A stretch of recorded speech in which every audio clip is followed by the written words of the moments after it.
Hello everybody, this is Gregory with 5-Minute Catholic Apologetics and Living, where 5 minutes of your time may get you to the divine. Today we're going to talk about the penal laws that were in England for over 200 years and how that affected Catholicism, and how we need to look at both sides of the story, because Protestants are so apt to always tell us, but the Catholics did this and that, and then they never talk about maybe even know their own Protestant history, how the Protestants did some nasty things, and we put it all in context. Now before we begin, let's start with a prayer. Nomine Patris et Filii et Spiritui Sancti. Amen.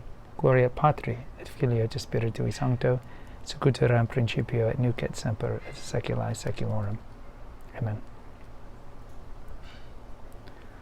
So I'll try to remember to put banners for the other episodes we've talked about here on the Inquisition, on the Crusades, on the French Revolution, episodes we have how Catholics murdered people, how can you be a Catholic and stuff like that. And I think you got to look at history not through the lens of presentism, which is looking at the past through our present eyes and our present values, and understand that in the 16th century, 17th century, you leaving the faith was treason.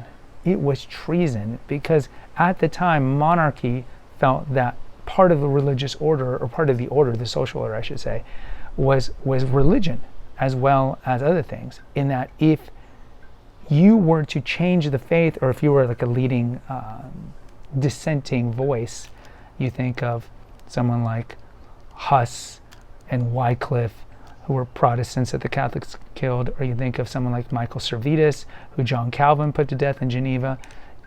They don't want that. They don't want a disruption of the social order.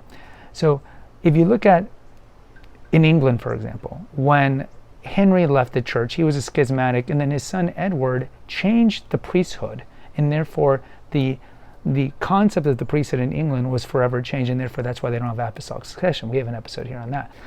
But when his sister Mary, who was a Catholic, came to the throne, the Protestants call her Bloody Mary, of course, as part of the Black legend.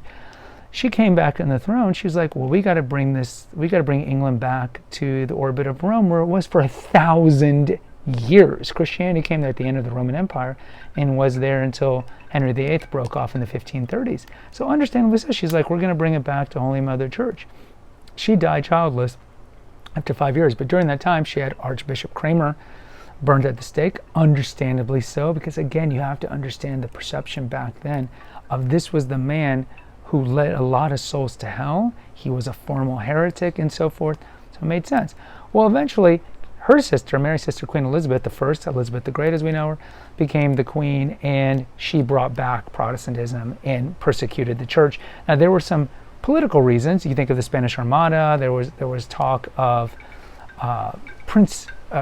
King Philip of England was actually married to Mary, but they didn't have any children, and so he wanted to marry Elizabeth, partly to bring the throne back to Catholicism, and also there was an attempt to invade England through the Spanish Armada. And again, why? What's the thing? Is it because the Catholic monarchs are horrible people? No. They wanted to bring back England to the 1,000 years that exists in Catholicism, and they didn't like the persecution that was happening by Elizabeth. So we've talked about this with the Jesuits and so forth, how there were a lot of martyrs in England in the late 1500s, early 1600s. Probably Edward Campion and Robert Southwell are probably the two most famous ones. And that they were killed. Of course, Thomas More and Bishop Fisher was during Henry VIII.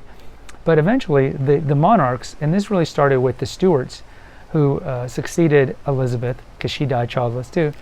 They instituted the penal laws. So the penal laws, just think of like penalty laws. And at the time, England owned Ireland, and Ireland was Catholic, very Catholic.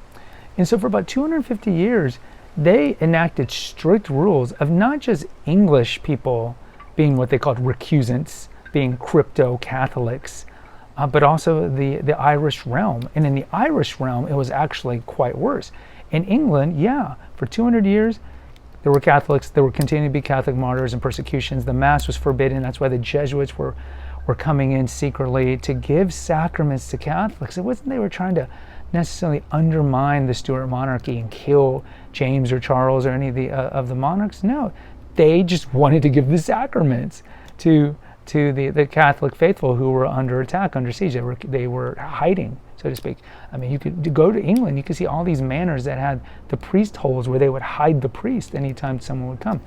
So for about 200 years, if you were English and Catholic, later when it became more open, you couldn't hold office, for example. Even today, the monarch of England can't be a Catholic. But in Ireland, it was much worse. Estimates are about 40% of the Irish population was killed by penal rules, penal laws. So whether it be because of misappropriation of food, you think of the potato famine that happened later on in the 1840s, that wiped out like another third of the Irish population.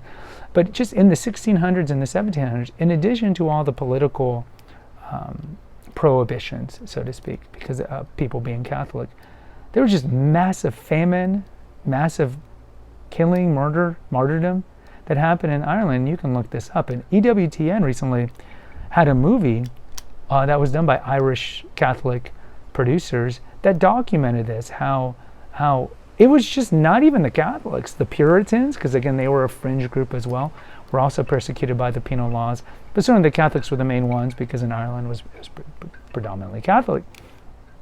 And how most people don't know that.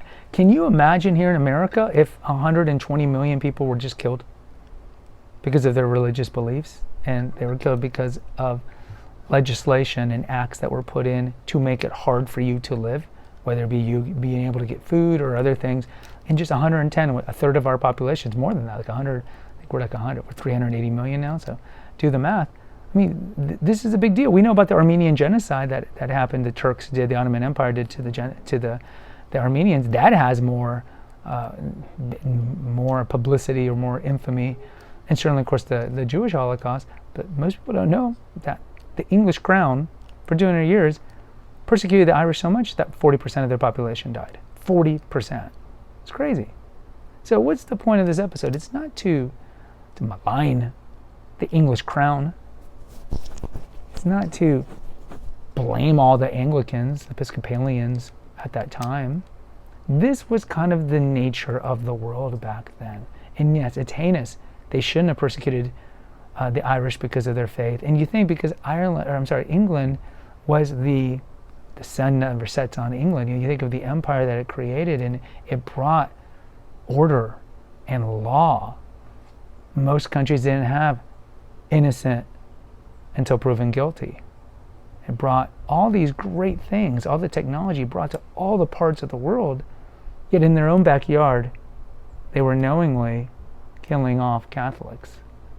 And so look, anytime you have a Protestant who says, well, the Inquisition this, first of all, know the Inquisition, I'll put episodes in here, but the Inquisition and the Crusades was a defensive battle. The Muslims took over Jerusalem, and so the Pope asked people to go and liberate Jerusalem. It was defensive, it was not offensive. Most people don't know that because, again, most Americans are so woefully bad in history. And then if you're Protestant, you just want to believe whatever your pastor tells you about the Crusades.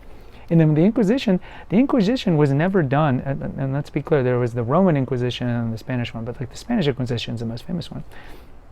That wasn't done for non-Catholics. That was done for Jews and Muslims who converted but were still practicing their faith. And so they were, again, think of the time. This is a monolithic country. It has one faith, the same way that if you went to Denmark, they had a monolithic Lutheran faith. They didn't want any Catholics up there or any other faith. So back then they were going to investigate, because if you were still practicing a belief, especially the Muslims, that were subversive. And remember, the Muslims, this is just right after Ferdinand Isabel kicked out the last Muslim kingdom, and they were worried about Muslim invasions. This is Suleiman the Magnificent time. This was the big peril. Think of the Battle of Lepanto. This was around the time of the 1500s. They didn't know if they were planning some revolution with these crypto Muslims who were pretending to be Catholic. So understand the history. But either way, when you hear these things, you have your own ammunition to say, well, the Protestants killed a lot of people too. And the biggest killer of people were the radicals, the atheists. Black Book of Communism, published by Harvard, which, believe me, is, we all know is a leftist trash, estimates minimally 100 million people died in the 20th century by communist atheist regimes. So, they're the biggest killers. Anytime you hear the Catholics are the biggest killers, it's been like, know your history. A, it was the atheists, and then number two, the Protestants did some pretty bad things as well. Guys, post in the comments. Let me know if you know anything about the penal laws. If you have EWTN, I definitely recommend you watch the movie on it. And it's really sad what's happened to Ireland, because in the last, really, 20, 30 years, they've just left their faith, and now they're just secularists like most of Western Europe. Until next time, take care. God bless and pray.